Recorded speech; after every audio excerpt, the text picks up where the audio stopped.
Nevertheless, freedom on the internet is not the same everywhere in the world.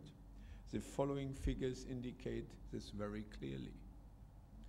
In 1999, 95% of all host computers were located in Western industrialized countries. It is clear to see here that even in the virtual realm of the World Wide Web, a strong dependency upon the usual industrialized nations of the West prevails. We, as members of the free Western world, should be indeed proud of this. This figure also represents the economic potential and the development potentialities that liberal organized societies offer to their citizens. The digital divide still exists between the enlightened Western world and the nation whose people suffer from limited freedom in their daily lives. Access to the internet and thus access to information is not always granted and therefore distributed unequally, partly because the infrastructure necessary for the supply to large sections of the population is missing. Partly because many citizens, governments do not desire it. The digital divide is therefore synonymous with a knowledge gap. The information on offer is distributed unequally. In short, one can establish a clear link between the democracy of any country and the freedom of the internet. So those economically advanced democratic states where the internet is monitored, the least it is by the United States, Great Britain, Germany, Australia, the Western European countries at all, South Korea, Estonia, especially for a new 20 years old state. If one considers South America, following my humble assessment, as you probably have more exact figures here locally, Brazil appears to be the country where access to the internet remains the least controlled. That's you have better figures. You can give me a lesson during the discussion. On the other hand, the general public of Venezuela is merely provided with a considerably more restricted and controlled form of World Wide Web. Yet in both countries, the percentage of people who use the internet is just around 40. In comparison, in the US, the web is used by 78, and in UK, by 84% of the population.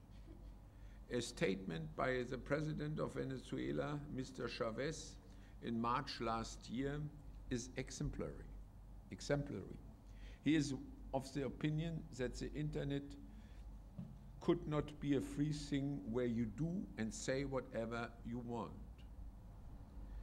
States with strong military dictatorships are those in which there partly exists no internet access for the population at all.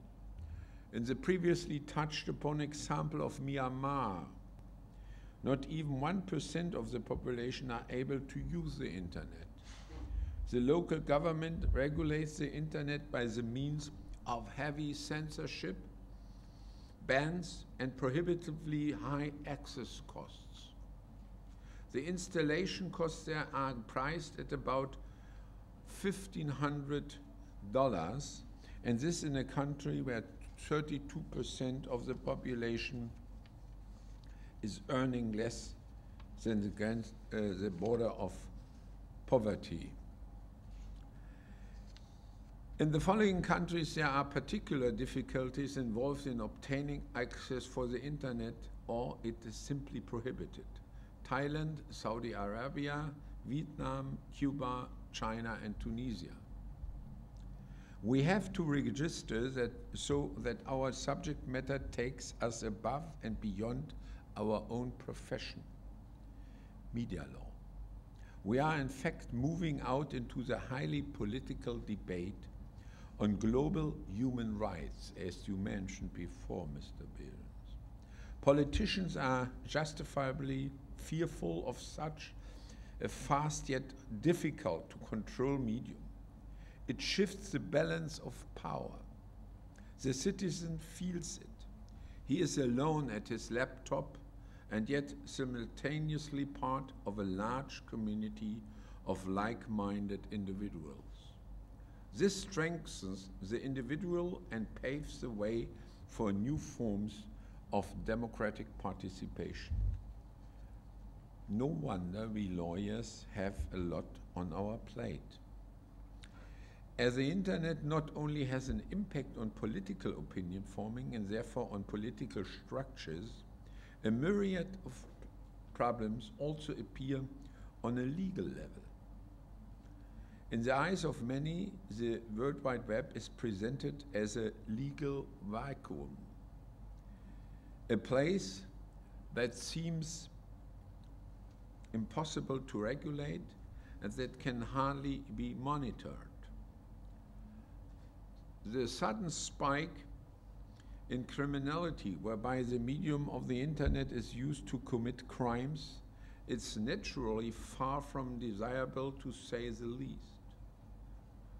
Global exchange signifies that borders are dissolving. National laws such as, for instance, copyright law or criminal law are not designed for the global challenges presented by the World Wide Web. Which national law applies and what standards actually apply? Globalization, a diverging society, and ethical perception and differing political structures complicate the consensus in dealing with the web. Political consensus has to be discussed and built so that legislation following truly international specifications follows suit. As I now turn to the legal challenges, I must posit two premises. First, the law follows reality.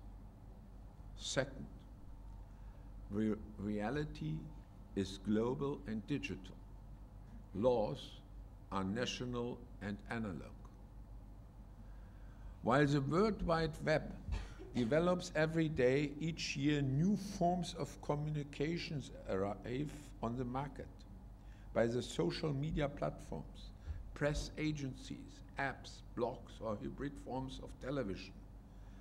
Legislators follow suit with their rewriting and passing of laws. Every single, am I too quick for our interpreters? No? Okay, thank you. Excuse me. Every single question of media law raises many new issues at the same time. Anyway, we media lawyers always have a hard time because the laws very often made in pre-digital times. The certainly necessary reinterpretation and adaptation of legislation makes for stimulating, albeit exhausting work. The legislator's inertia is not the sole reason for this. Often a certain lack of intuition for the vehemence with which new technologies have an impact comes to the fore.